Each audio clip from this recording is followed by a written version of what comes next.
இருமுடி கட்டியாச்சு, அன்னதானம் சாப்பிட்டாச்சு, ஒரு வழியாக ஐயப்பனை பார்க்க கிளம்பியாச்சுங்க.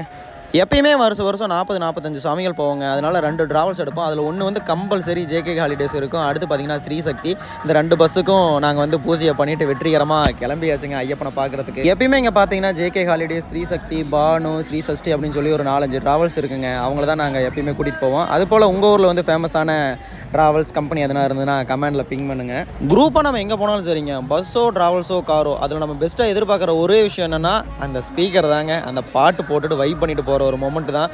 2 பஸ்லையுமே சும்மா தாறுமாறாக இருக்குதுங்க. ஸ்பீக்கர் சும்மா அடித்து கிழிக்குது.